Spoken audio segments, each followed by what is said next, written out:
Hola, esto es Pégame por Preguntón, el programa donde nadie me la ha pedido, pero igual doy mi opinión. Y el día de hoy les quiero hablar de Spider-Man. El año pasado fue uno agridulce para los fans de Spider-Man. Por un lado perdimos a Stan Lee, el padre del personaje, y por el otro obtuvimos lo que puede ser la mejor adaptación del personaje fuera de los cómics. Así que hoy, con el cierre de la fase 3, encargado a nuestro amigable vecino, es que quiero hablarles del episodio más oscuro de su historia. Spider-Man para mí siempre ha sido el héroe más grande de todos. De hecho, creo que objetivamente es el héroe más grande de todos, porque cada una de sus decisiones son más importantes viniendo de él, porque él es uno de nosotros. Él no es un alienígena o una amazona con un compás moral incorruptible. Él no es un millonario filántropo o un joven que, perdiendo a sus padres, entró en una cruzada inhumana. No, él es un niño pobre cuyas decisiones le arrastraron consecuencias que lo obligaron a crecer. Por eso es que el personaje de Spider-Man, aunque era un niño cuando empezó su carrera de superhéroe, es un hombre, el hombre araña. Para mí ha significado muchas cosas el personaje. Al ser un personaje tan realista con respecto a sus errores y a sus virtudes, es un personaje que me ha enseñado el peso de hacer lo correcto. Y al mismo tiempo me ha enseñado que cuando uno tiene sus errores, muchas veces no queda más que recoger los pedazos y seguir adelante. Y a veces se sufren esos fracasos, pero a veces se sufren hasta las victorias. Y esa fue otra cosa que me enseñó el personaje. Porque es un personaje que no obtuvo gloria por su carrera de superhéroe. De hecho, es un personaje que mientras más parece que hace lo correcto, más fuerte le escupe el mundo en la cara. Pero aún así se mantuvo recto, tratando de tomar siempre la decisión correcta. Y eso es importante para alguien como yo, otro nerdo, porque nos pintan en Hollywood muy mal. Normalmente cuando un nerdo obtiene poderes se vuelve un monstruo que acaba con todos los amigos de los malos y de los bullies que lo torturaban. Y Spider-Man fue un personaje que surgió cuando el acoso escolar estaba bien visto en las escuelas, incluso las autoridades participaban. Y el ver un personaje que de pronto dice, ¿sabes qué? Hay otra manera. A pesar de que el mundo te haga esto, tú puedes ser otra cosa. Y yo fui uno de esos a los que salvó. Porque Spider-Man me llegó en un momento muy difícil de mi vida. Yo era al principio fan de Batman y de Superman y de los Hombres X. Pero Spider-Man llegó un momento donde yo necesitaba un amigo. Donde yo necesitaba apoyo y parecía que no podía encontrarlo por ningún lado. Pero no importaba qué tan mal me iba. Era posible que a Peter Parker le hubiera ido peor. Y es importante eso, porque cuando leía sus historias me sentía como si un cuate me estuviera platicando lo mal que le fue en el día, lo terrible que le había pasado, pero al mismo tiempo, cómo es que esta situación no lo había definido. Cómo es que a pesar de todo eso, había vuelto a lograr hacer lo correcto. Y de esa manera aprendí que había otras formas de sobreponerse. Por eso es que es el héroe más grande de todos.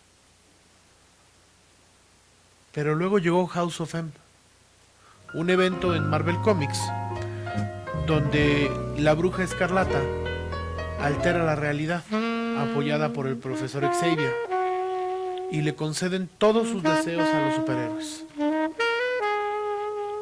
Y a Peter Parker le conceden dos cosas. La primera, que su tío Ben esté vivo, muy entendible. La segunda, tener una vida con Gwendolyn Stacy. Si el nombre de Gwen Stacy les suena, es porque probablemente es el fracaso más famoso de la historia de Spider-Man. Es un fracaso donde De hecho, el intento de salvarla probablemente provocó su muerte.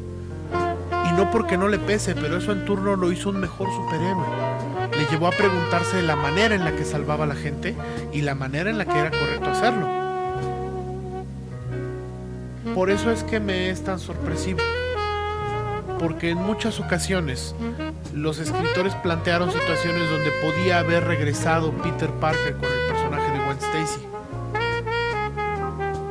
Y siempre te dejaban algo en claro. Que probablemente amó a Gwen Stacy y probablemente nunca la iba a dejar de amar.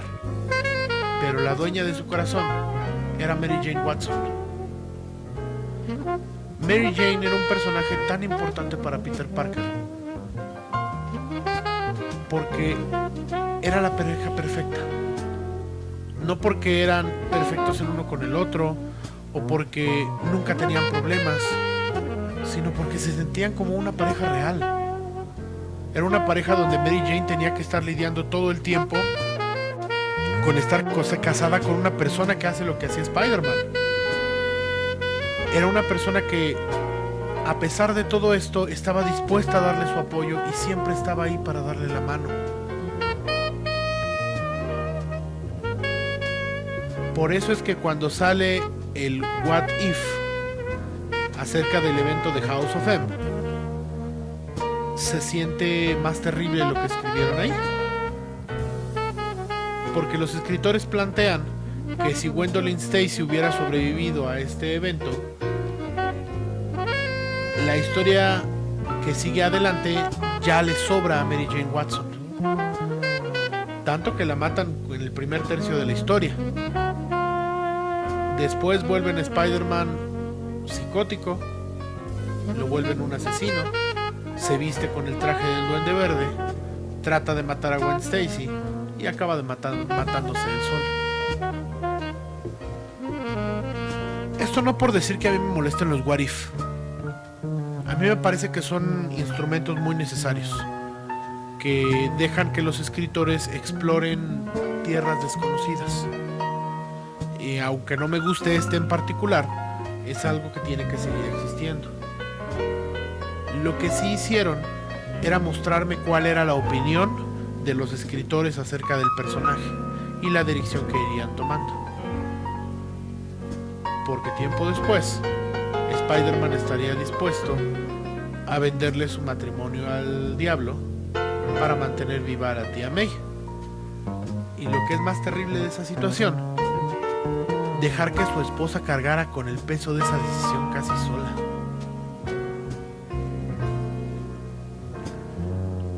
Estas son líneas de historia que no me agradan mucho, pero a pesar de todas estas líneas que seguirían, el personaje de Spider-Man siempre se mantiene como un héroe, se mantiene como ese personaje, o al menos eso fue hasta la llegada de Inferior Spider-Man.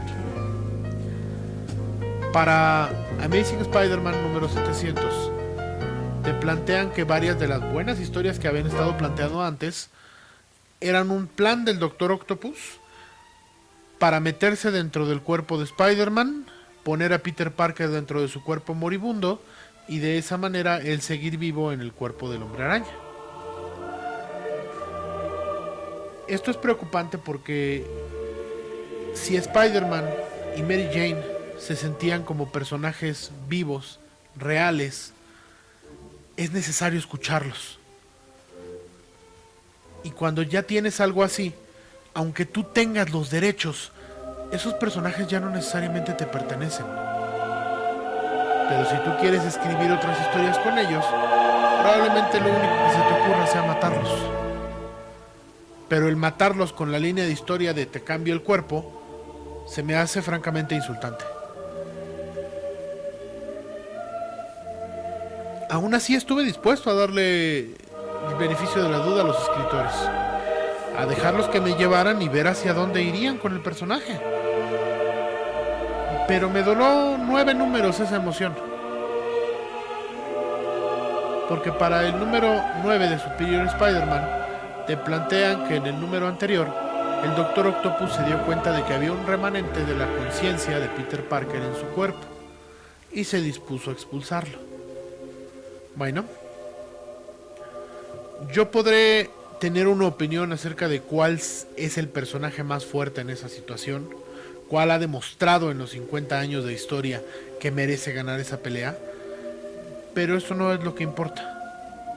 Lo que importa es que aquí llegamos. Aquí es donde está la traición final de los escritores hacia el personaje. En un movimiento terrible, para ganar la historia, el Doctor Octopus le dice a Peter Parker que él trató de evitar que salvara a una niña.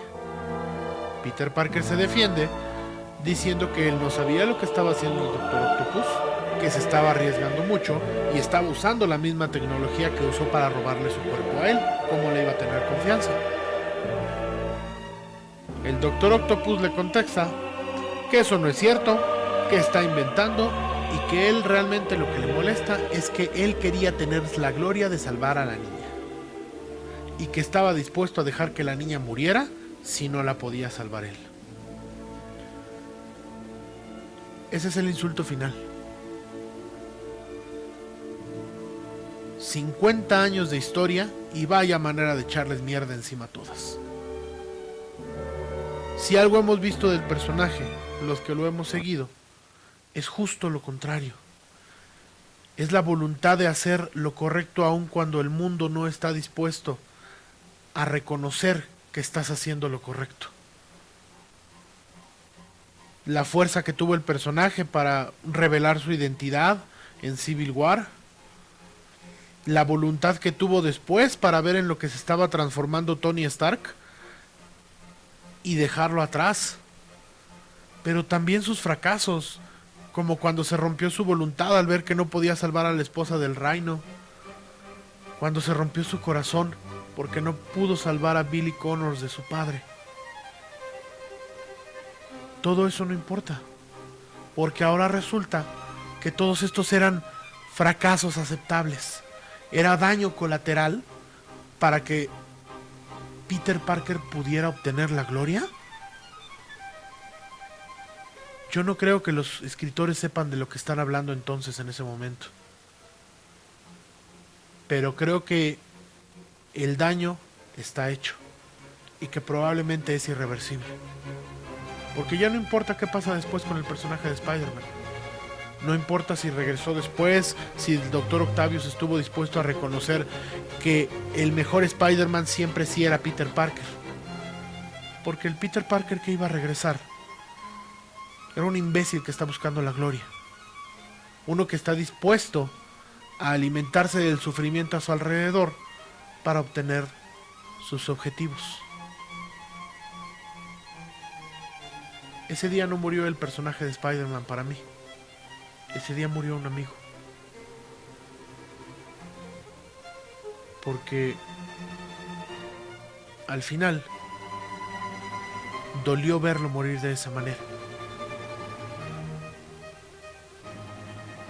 Sin poderes, sin su cuerpo, sin gloria.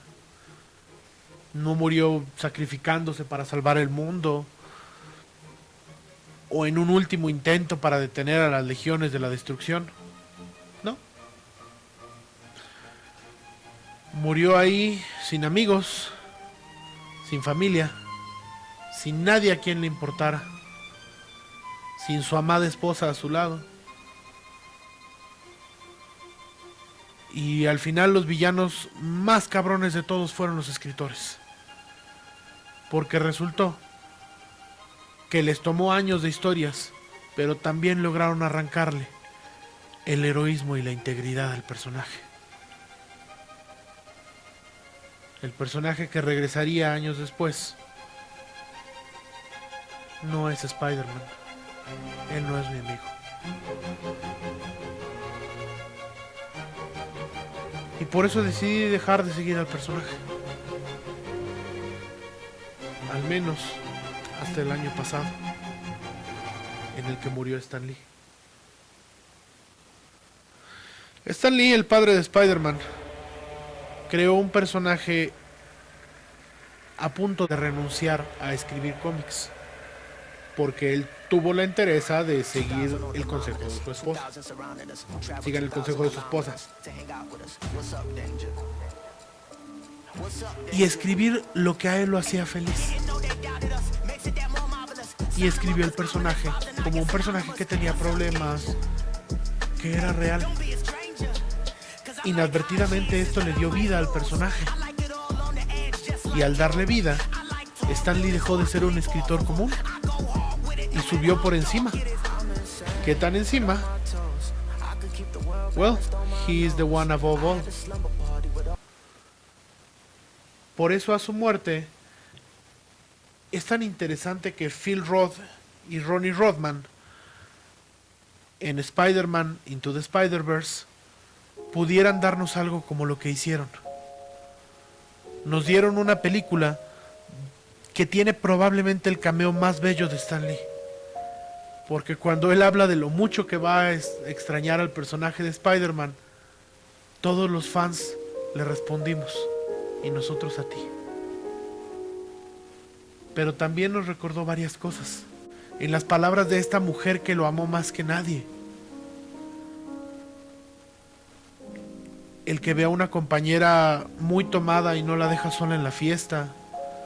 El que regresa una cartera aunque tenga necesidad. El que está dispuesto a llevar a una pareja joven, asustada, al hospital porque están embarazados y a tranquilizarlos y a darles esperanza. Todos podemos ser el Hombre Araña. Spider-Man Into the Spider-Verse es la película mejor hecha de todo el universo cinemático de Marvel. Y en lo personal es una de las películas animadas más bellas que he visto y una de las que más he sentido cariño. Si no la han visto, no sé qué están haciendo. Yo creo que es una película que se merece su propio video después. Y es una película que me llevó a cerrar el capítulo en el episodio más oscuro del personaje y a recordar que todos podemos ser el Hombre Araña. ¿Y qué más puede pedir un nerdo como yo que ser el Hombre Araña? Y aquí es donde les paso la batuta a ustedes. ¿Ustedes creen que la dirección que ha tomado el personaje ha sido la correcta? ¿A ustedes sí les ha gustado? Y lo más importante, ¿qué personaje han sentido tan cercano? ¿Qué personaje han tenido ese cariño? ¿Y por qué? Bueno, yo sé que nadie me pidió mi opinión, pero igual la doy aquí en Pégame por Preguntón. Muchísimas gracias. Ya les dije. Y estamos hasta la próxima.